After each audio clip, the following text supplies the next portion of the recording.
ഒരു സിനിമാക്കാരന്റെ താരചാടകളൊന്നുമില്ലാതെ പാടത്തേക്കിറങ്ങി ജൈവ കൃഷി എന്താണെന്ന് മലയാളികളെ പഠിപ്പിച്ച ആളായിരുന്നു ശ്രീനിവാസൻ.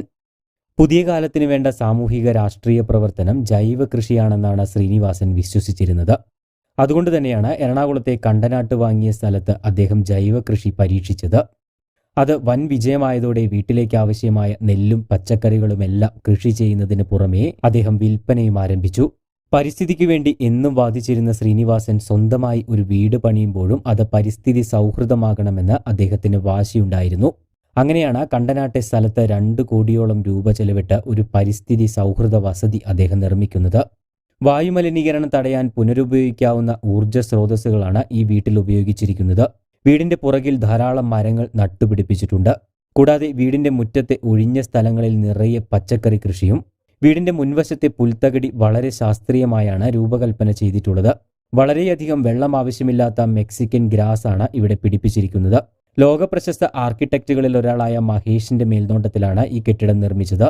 ശ്രീനിവാസൻ പണി കഴിപ്പിച്ച ഈ വീടിനെ തേടിയെത്തിയത് കേരളത്തിലെ ആദ്യത്തെ പരിസ്ഥിതി സൗഹൃദ വസതി എന്ന ബഹുമതിയാണ്. 75 സെന്റ് സ്ഥലത്ത് 6364 ചതുരശ്ര അടി വലുപ്പവും 4 കിടപ്പുമുറികളുമാണ് ഈ വസതിക്കുള്ളത്.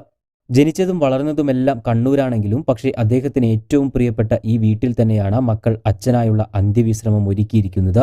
വീടിനാവശ്യമായ വൈദ്യുതിക്കായി സൗരോർജ്ജ പാനലുകളാണ് ഉപയോഗിച്ചിട്ടുള്ളത്. കൂടാതെ സെൻസറുകൾ ഉപയോഗിച്ചുള്ള ലൈറ്റിംഗ് സംവിധാനങ്ങളും ചൂട് അകത്തേക്ക് കടക്കുന്നത് കുറയ്ക്കാനുള്ള ക്രമീകരണങ്ങളും ഒക്കെ ഈ വീട്ടിൽ സ്ഥാപിച്ചു. മഴവെള്ള സംഭരണത്തിനുള്ള സംവിധാനവും ജലം പുനരുപയോഗിക്കാവുന്ന പ്ലാന്റും ഈ വീട്ടിൽ സ്ഥാപിച്ചിട്ടുണ്ട്. വീടിന്റെ നിർമ്മാണത്തിനായി പ്രകൃതിദത്തമായ പെട്ടെന്ന് പുനരുപയോഗിക്കാൻ കഴിയുന്ന വസ്തുക്കളാണ് കൂടുതലായും ഉപയോഗിച്ചിട്ടുള്ളത്. തറയിൽ ഓക്സൈഡ് ഫ്ലോറിങ്ങും മരം കൊണ്ടുള്ള പ്രതലങ്ങളും ഒക്കെയുണ്ട്. ഇതുകൂടാതെ 17 വർഷം തന്നോടൊപ്പം ഉണ്ടായിരുന്ന ഡ്രൈവർക്ക് ഒരു വീട് വെച്ച് നൽകിയും അദ്ദേഹം മനുഷ്യ സ്നേഹത്തിന്റെ മുഖമായി മാറി. ഈ വാർത്ത അന്ന് സമൂഹ മാധ്യമങ്ങളിലൊക്കെ ഏറെ ശ്രദ്ധ നേടിയിരുന്നു. പയ്യോളി സ്വദേശിയായ ഷിനോജ് എന്ന അദ്ദേഹത്തിന്റെ ഡ്രൈവർക്കാണ് ശ്രീനിവാസൻ വീട് വെച്ച് നൽകിയത്. തന്റെ വീട് സ്ഥിതി ചെയ്യുന്ന എറണാകുളം ജില്ലയിലെ കണ്ടനാട് തന്നെയാണ് ഡ്രൈവർക്കും താരം വീട് പണിത് നൽകിയത്. ശാരീരിക അവശതകൾ വകവയ്ക്കാതെ കഴിഞ്ഞ വിഷുവിന് കണിക്കൊന്ന പൂക്കളുമായാണ് പാലുകാച്ചൽ ചടങ്ങിന് പങ്കെടുക്കാൻ ശ്രീനിവാസൻ കുടുംബസമേതം എത്തിയത്. പലപ്പോഴും വീടിനെക്കുറിച്ച് പറയുമ്പോൾ താൻ വേണ്ട എന്നാണ് പറയാറ് എന്നായിരുന്നു ഷിനോജ് പറഞ്ഞത്.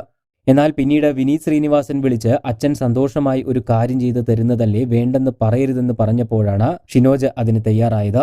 അങ്ങനെ ഷിനോജിനോട് തന്നെ ഇഷ്ടമുള്ള സ്ഥലം കണ്ടെത്താൻ പറയുകയും അവിടെ ശ്രീനിവാസൻ വീട് വെച്ച് നൽകുകയുമായിരുന്നു.